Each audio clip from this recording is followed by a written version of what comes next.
2019 நிம்பால் நடிச்சு மைக்கேல்னு ஒரு படம் வந்துச்சு, சரியான அட்டர் ஃபிளாப் படம். அதுல மார்க்கோன்னு ஒரு கேரக்டர்ல உன்னிமுகுந்தன் நடிச்சிருந்தாரு. அதோட ஸ்பின் ஆஃப் தான் இந்த படம்.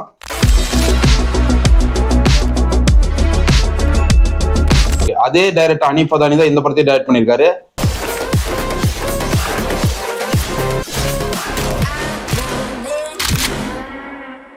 என்ன கதை? வரான், சுருட்டடிக்கிறான், நடக்கிறான், ஒருத்தனுக்கு அடிக்கிறான், காதை கடிக்கிறான், கொல்றான், திருப்பி மூஞ்சில ரத்தம் தெரிக்குது, கடைசியில வந்து இதய அறுவை சிகிச்சை மாதிரி இதயமெல்லாம் எடுக்கிறான். அந்த மாதிரி டாக்டர் பண்ணாத வேலையெல்லாம் இவனே பண்றான். இதுல நாயும் கடிச்சு கொன்னுட்டு டாக் லவர்னு வேற சொல்றான். இந்த மாதிரிதான் போகுது படம். அதாவது கதை என்னன்னா, எப்பவும் போல ஒரு குடும்பம் இருக்கும், அது வந்து எதிரி குடும்பம் ஒண்ணு இருக்கும். இவர் வந்து அதுல வந்து ஒரு நாயா இருப்பார், ஒரு அடாப்டட் சன்னு. அதாவது அவங்களுக்கு பண்ற வேலையில இவர் தான் பண்ணுவார், அவங்களுக்கு தேவையான வேலையெல்லாம். அந்த மாதிரி இருக்கும்போது குடும்பத்துல வந்து ஒரு பயங்கரமான பிரச்சனை வருது. அதை காப்பாத்துக்கன்னு திருப்பி இவர் வந்து விஸ்வரூபம் எடுக்கிறாரு அவங்களை காப்பாத்துறதுக்கு. கடைசியில அவர் குடும்பத்தை காப்பாத்தினாரா இல்லையா, காப்பாத்துல குடும்பத்தை, அது ஒரு விஷயம். இதுதான் கதை. ஆமா, வேட்டனாயா இவன் இல்லாம இருந்தாங்க கூட அந்த குடும்பம் தப்பிச்சிருக்குன்னு நினைக்கிறேன் தெரிஞ்சு. இந்த ஆளு வந்து குடும்பத்தை காப்பாத்தாலும் எல்லாத்தையும் கொள்ளுவான். அதுவும் கொஞ்சம் நேரத்துக்கு முன்னாடி கிளைமேக்ஸ்க்கு முன்னாடி ஒரு குழந்தை கேட்க, என்ன காப்பாத்தீங்களா, நான் இருக்கேன் அப்படின்னு பார்த்தா அந்த குழந்தை சிலிண்டரு மூஞ்சியில் அடிச்சே கொள்ளுவான். அவர்தான் காப்பாத்தவே மாட்டான், எல்லாரும் செத்துருவானுங்க. வில்லன் தான் ஜெயிச்சேன் அந்த படத்துல எனக்கு தெரிஞ்சு. கடைசியில இனியும் கொடூரமான சீன்லாம் இருக்கு, பயங்கரமான கொடூர சீன்லாம் இருக்கு. இன்னொன்னு வந்து இதுல போலீஸ் வந்து எங்க இருக்கானுன்னே தெரியல எனக்கு. வந்து இந்த மாதிரி ஒரு லாஜிக்கு ஓகே, ஃபேண்டசி எடுக்கலாம்னு வைங்க, ஆனா அந்த ஸ்டைலிஷ் வேணும், அது இருக்கு இதுல, ஓகே தான். ஆனா இந்த கேஜிஎஃப்பும் இந்த லோகியும் பண்ண வேலை பாத்தீங்களா, நல்லா இருந்த மலையாள படத்தை வந்து இப்படி பண்ண வச்சிருக்குது. கந்தக பூமியிலையும் வந்துட்டு கோட்டு போட வச்சுட்டாங்க. கந்தக பூமியில அதுவும் வந்து வெயில் அடிக்கிற ஏரியால படம் ஃபுல்லா கோட்டோட வராங்க, ஏதோ ஹில் ஸ்டேஷன்ல இருக்கிற மாதிரி. இது வந்து என்ன ஒரு கொடுமை இதெல்லாம். துப்பாக்கியில வந்து கோட் ஷூட் போட்டு இந்த மாதிரி சுட போவாங்க. அப்போ நம்ம அப்படியே யோசிப்போம், அப்ப வில்ல ஒண்ணு கேட்பான், இந்த கோட் ஷூட் போட்டிருக்கான், அப்ப ஏதோ மேரேஜுக்கு தான் போயிருக்கான்னு சொல்லி கண்டுபிடிக்க சொல்லுவாங்க. ஏன்னா இந்தியாங்கிற அந்த இதுல கோட் ஷூட் போட்டு நம்ம எங்கேயும் போக மாட்டோம், அதுக்கு முக்கியமான ஒரு ஈவெண்ட் நடந்தாதான் போவோம்னு சொல்லி அவன் சொல்லுவான். அந்த மாதிரி வந்து இதுல அதெல்லாம் கிடையாது, போட்டு வரான். அந்த இவ்வளவு பெரிய சுருட்டு அதை வந்து ஒரு நாளைக்கு 5 தடவை அமைச்சு அடிக்கிற வேண்டிய சுருட்டை ஒரு நாளைக்கு ஒரு பாக்கெட் இது அடிப்பான்னு நினைக்கிறேன். லாரி அடி பரவம்பரம்லாம் சுட்டு குடிக்கிறான். இதுல பயங்கரமான ஒரு பெரிய வெள்ள வேற வராரு ஜெகதீஷ், காமெடி சிரிப்பு வந்துருச்சு எனக்கு. பயங்கரமான காட்ஃபாதர் கேங்ஸ்டர் மாதிரி வராது. அது ஒரு சில சீன்கள்லாம் நல்லா காமெடியா வந்து கொலை பண்றதெல்லாம் இருக்கு. ஆனாலும் வந்து என்னன்னா, இது படம் ஃபுல்லாவே வந்து ஒரு ஜாலியா கொண்டுட்டே இருக்கானுங்க. இது ஃபர்ஸ்ட் ஹாஃப் பில்டப் இருக்குது, ஒரு கொடூர கேவலத்துக்கு இருந்துச்சு. எதுக்கு ஆனாவுனா ஸ்லோமோ, அப்படியே நடக்கிறானுங்கன்னா ஒரு ஸ்லோமோ அப்படியே போயிட்டு இருக்குது படம். இந்த படத்தோட இலக்கணமே அந்த ஸ்லோ மோஷன் தான், அது கேஜிஎஃப்ல இருந்து வந்தது. ஏன்னா போறோம் போகணும்ல, அதுதான் மெயின். லோக்கி வந்துட்டு கைதியில மிஷின் கன் எடுத்தாரு, எல்லாம் எடுக்க ஆரம்பிச்சுட்டாருங்க எல்லா ஸ்டேட்லயுமே.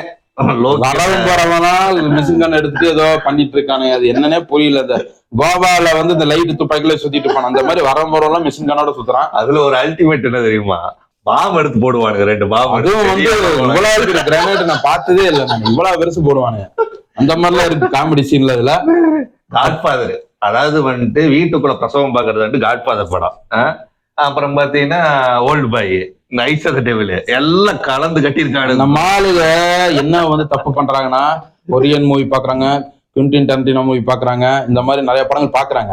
அதுல இருந்து இந்த கொடூரமா கொல்றது, ரத்தம் தெரிக்கிறது, இதெல்லாம் மட்டும் தான் எடுக்கிறாங்க தவிர அந்த பேஸ் எடுக்க மாட்டேங்கிறாங்க, அதோட என்ன கிராஃப்ட் எடுக்க மாட்டேங்கிறாங்க. இப்போ டரண்டினோ எல்லாம் வந்து நீங்க ஃபைட் ரத்தம் தான் எடுக்க முடியும், ஆனா அவரோட ரைட்டிங் எடுக்க முடியாது, ஏன்னா வராது. அதுதான் பிரச்சனை. இவனுங்க வந்து மெயினா என்ன எடுக்கிறது, கொல்றது இந்த மாதிரிலாம் பண்றது.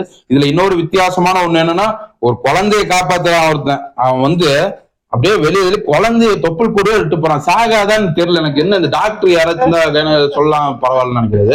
அதை கொண்டு போய் வச்சிருவான், ஏதோ பிரியாணி பொட்டல மாதிரி போய் வச்சிருவான்.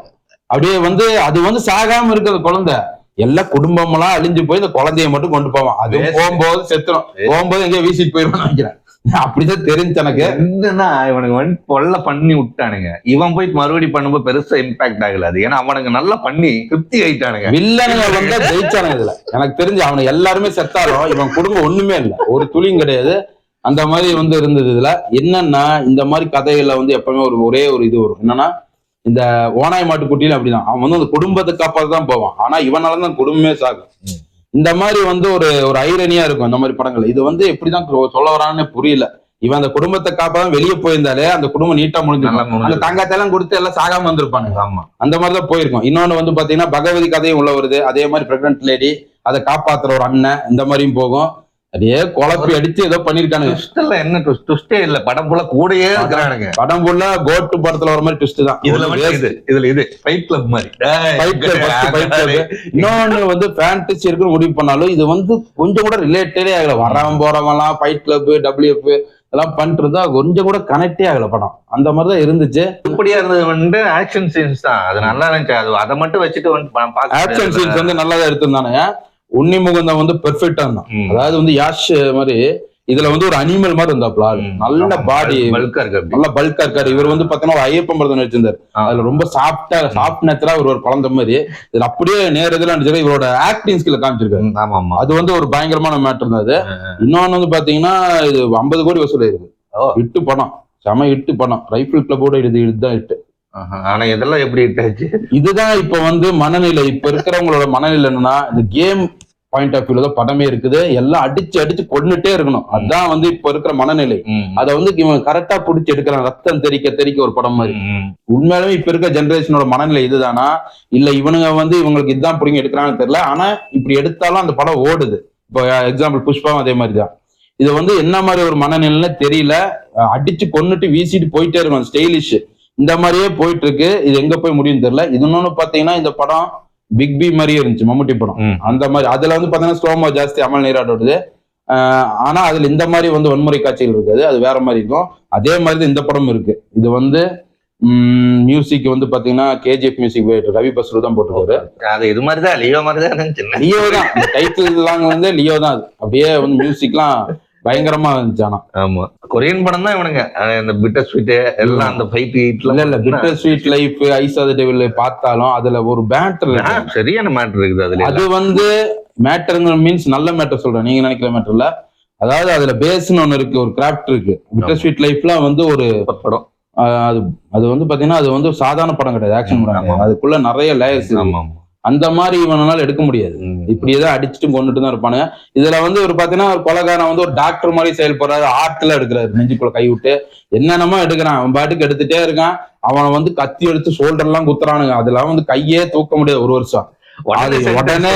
உடனே ரெடி ஆயிடுவான். உடனே ரெடி ஆகி இது மசக்கர் ஃபர்ஸ்ட் ஹாஃப் பாத்தீங்கன்னா போறதுக்கு கொஞ்சம் லேட் ஆயிடுச்சு. ஏன்னா எங்க பண்றதுனே தெரியல இவனுக்கு செகண்ட் ஹாஃப்ல. ஏன்னா ஃபர்ஸ்ட் ஹாஃப்லயே முடிச்ச மாதிரி நடந்துட்டு உருட்டிட்டு இருந்தானுங்க. இதுல பாத்தீங்கன்னா வில்லனுக்கு மேல இன்னொரு வில்ல, அவன் பார்த்தா கசாப்பு கடையில இருக்கிற மாதிரி. அவன் வந்து பயங்கரமான ஒரு பைத்தியமாமா, ஒரு மேட்னஸ் வருவான். ஆமா, இப்படியேதான் போச்சு படம் ஃபுல்லா. இவன் வந்து இந்த படத்துல இருக்கிற நிறைய ஃபைட் சீனுக்கு வந்து இவன் அந்த ஃபைட் போட்டு மேல போய் பிரயோஜனம் இல்லாம தான் இருக்கும். ஆமா, இந்த நிறைய ஃபைட் சீன் இவன் நிறைய பேர் அடிக்கிறான்ல, அது முடிஞ்சதுக்கு அப்புறம் அது பிரயோஜனம் இல்லாதான் முடியும். இவ்வளவு அடிச்சு எல்லாத்தையும் கொன்னும் அது வந்து எண்டு வந்து பாத்தீங்கன்னா ஒரு பிரயோஜனமே இருக்காது. அது ஃபைட் போட்டா ஒரு இது ஒரு நடக்கணும்ல, அது நடக்காது. எல்லாம் ஏமாந்தான் போவான். அதனால அந்த ஃபைட்டு வேஸ்ட் நல்லா இருந்தாலும். ஆக மொத்தம் வந்துட்டு ரொம்ப ஆவரேஜான படம், ரொம்ப ஆவரேஜ் படம் தான்.